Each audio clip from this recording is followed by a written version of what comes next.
बच्चों, आज का टॉपिक आपके सामने क्लास 10th का एक इंपॉर्टेंट टॉपिक जो कि है डार्विन थ्योरी, डार्विनिज्म के नाम से जानते हैं।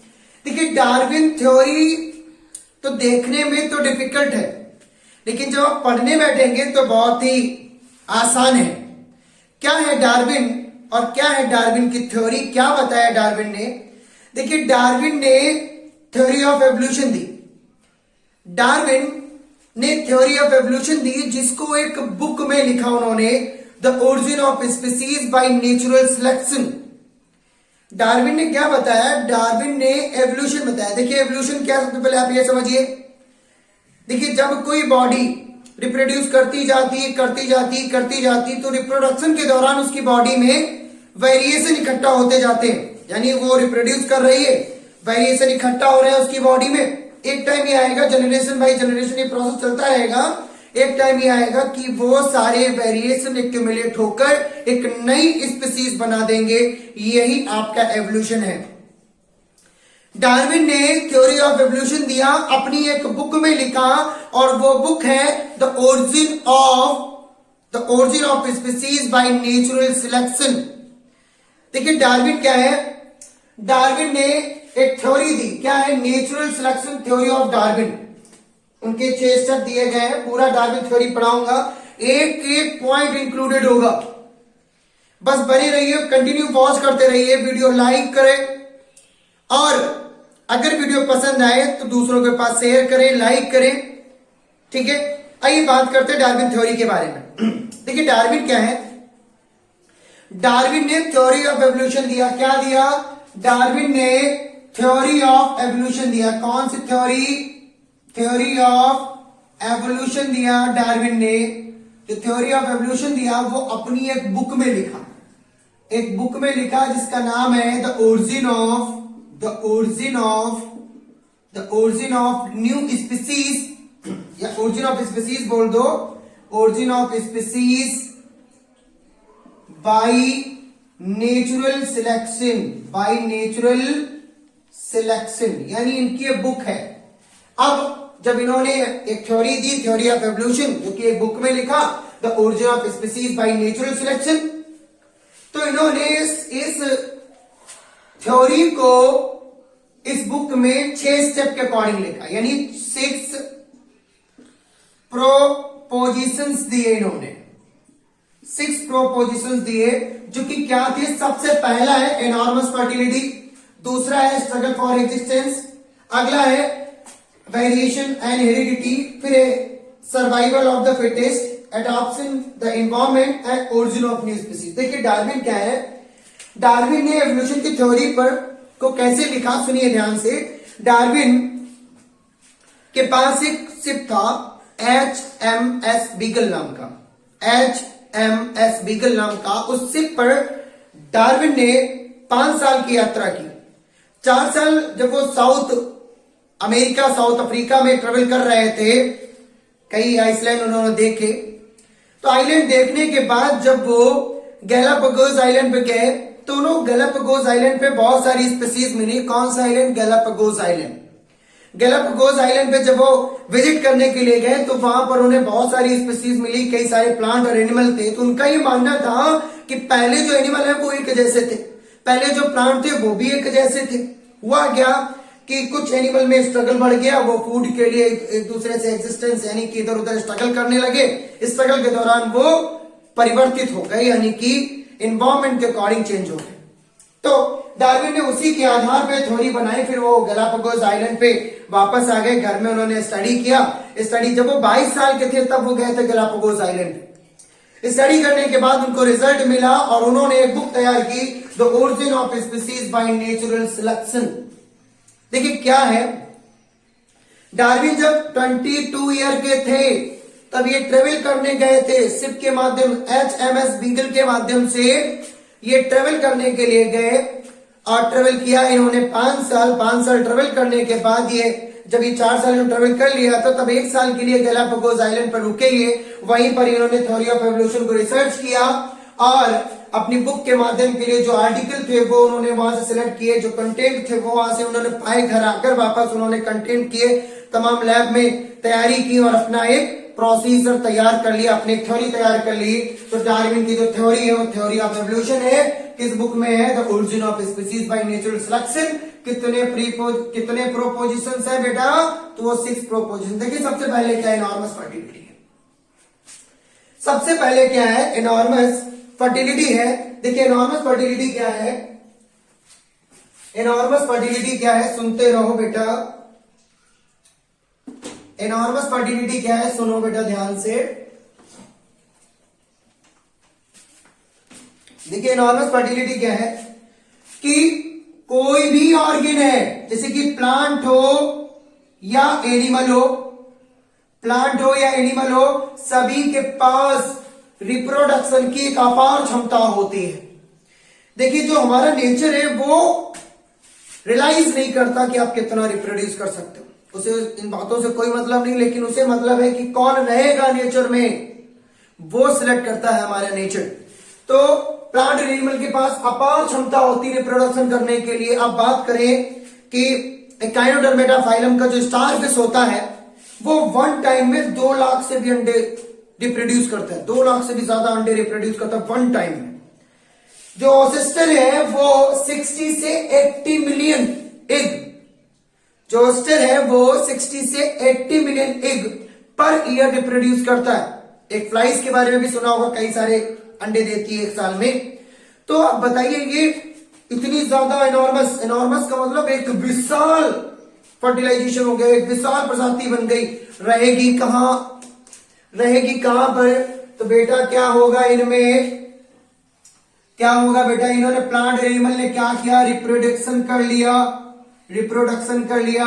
और जब रिप्रोडक्शन किया इन्होंने बहुत सारे रिप्रोड्यूस कर लिया। जैसे कि स्टारफिश ले लीजिए, स्टारफिश ले लीजिए, स्टारफिश ने 2 लाख अंडे वन टाइम में रिप्रोड्यूस कर लिया। एक ओस्टर है, ओस्टर है, ओस्टर ने भी रिप्रोड्यूस कर लिया 60 से 80 मिलियन। कितना? 60 से 80 मिलियन वो उसने पर ईयर रिप्रोड्यूस कर लिया, पर ईयर रिप्रोड्यूस कर लिया। एक फ्लाइज है उसने भी रिप्रोड्यूस कर लिया। तो ये सारा जब रिप्रोडक्शन हुआ तो बेटा अब क्या होगा? स्ट्रगल, वो आपस में लड़ाई करेंगे। किसके लिए? फूड के लिए, प्लेस के लिए, लाइट के लिए, हीट के लिए, सभी के लिए तो लड़ाई करेंगे आपस में, क्योंकि अब तो उन्हें रहना है, अपना जीवन यापन करना है। तो जो योग्य होगा बस वही बचेगा, बाकी सब मर जाएंगे।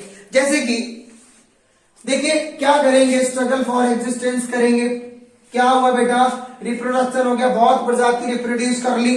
तो जब बहुत, क्यों? क्योंकि ट्रेमेंडस, ट्रेमेंडस क्षमता है, ट्रेमेंडस रिप्रोडक्टिव पोटेंशियल गेन किया आपने। रिप्रोडक्टिव पोटेंशियल जब आपने गेन कर लिया, यानी अपार रिप्रोडक्शन कर लिया, तब होगा क्या? स्ट्रगल होगा। क्या होगा? स्ट्रगल होगा। तो देखिए स्ट्रगल किसके लिए होगा? फूड के लिए होगा, स्पेस के लिए होगा, लाइट के लिए होगा, न्यूट्रिएंट के लिए होगा, इनके लिए सबके लिए स्ट्रगल होगा। जैसे कि 3 पार्टों में स्ट्रगल होगा, 3 पार्ट में। कौन कौन सा? पहला है इंट्रा, इंट्रा, देखिए ध्यान से, अभी सिर्फ ये पढ़ा रहा हूं ये वाली heading. Intra specific, specific, specific struggle होगा बेटा, ठीक है। इंट्रा स्पेसिफिक स्ट्रगल होगा। दूसरा स्ट्रगल जो होगा आपका वो होगा इंटर स्पेसिफिक, स्पेसिफिक स्ट्रगल होगा, स्ट्रगल होगा। और एक और स्ट्रगल होगा, वो होगा स्ट्रगल विद एनवायरमेंट। क्या होगा? स्ट्रगल विद द एनवायरमेंट, ठीक है, वो भी स्ट्रगल होगा। तो जो इंट्रा स्पेसिफिक स्ट्रगल है ना बेटा, वो क्या होगा?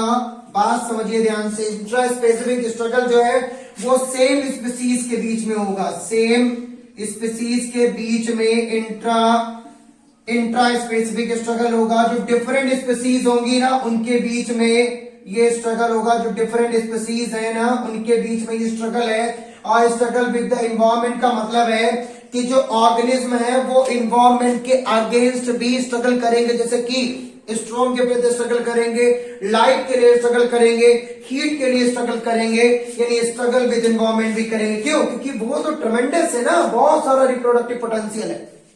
और जब बहुत ज्यादा रिप्रोडक्टिव पोटेंशियल होगा तब उनमें होगा स्ट्रगल। ठीक है। तो पहली लाइन क्या है, इन्वायरमेंट, इनॉर्मस फर्टिलिटी, प्लांट और एनिमल के पास बहुत सारा क्षमता है रिप्रोडक्शन करने का, उसने रिप्रोड्यूस कर लिया, जैसे स्टारफिश ने 2 लाख अंडे रिप्रोड्यूस कर लिए वन टाइम में। तो एक ये जो सेक्चर है वो 60 से 80 मिलियन ईयर में रिप्रोड्यूस कर रहा है, इग रिलीज कर रहा है। उसके बाद जो बचता है क्या, जैसे फ्लाइज हो गई, हाउस फ्लाइज हो गए, वो भी रिप्रोड्यूस करते हैं मिलियन ऑफ में, ठीक है। 1 ईयर में बिलियन अंडे रिलीज कर देते हैं वो। तो इतना सारा ट्रमेंडस होगा, एक रूम में 10 लोग रह सकते हैं, वहां पर 1 लाख लोग आगे रहने के लिए कैसे मैनेज होगा। अब वही रह पाएंगे जिनके पास एबिलिटी होगी। बात समझिए, फिर क्या होगा, स्ट्रगल होगा। स्ट्रगल क्योंकि ट्रमेंडस रिप्रोडक्शन पोटेंशियल है, तो स्ट्रगल होगा 3 प्रकार से। सेम स्पीसीज स्ट्रगल करेंगे, डिफरेंट स्पीसीज स्ट्रगल करेंगे, और स्ट्रगल विद द एनवायरमेंट होगा। किसके लिए, फूड के लिए, लाइट के लिए स्ट्रगल होगा, हीट के लिए स्ट्रगल होगा, और बेटा स्टोम के लिए भी स्ट्रगल होगा, क्योंकि इन्वायरमेंट जो ऑर्गेनिज्म है वो भी इन्वायरमेंट के लिए स्ट्रगल करेंगे। यानी इतना स्ट्रगल हो गया। अब क्या है, दूसरा पॉइंट कंप्लीट हो गया बेटा।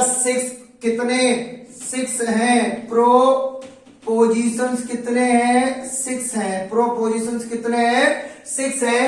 पहला कंप्लीट कर लिया, दूसरा कंप्लीट हो गया। बात आ जाए तीसरा, वेरिएशन एंड हेरिडिटी। देखिए वेरिएशन एंड हेरिडिटी क्या है, वेरिएशन एंड हेरिडिटी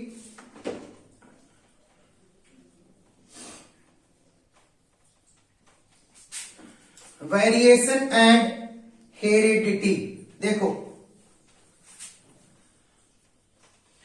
देखिए वेरिएशन एंड हेरिडिटी क्या है।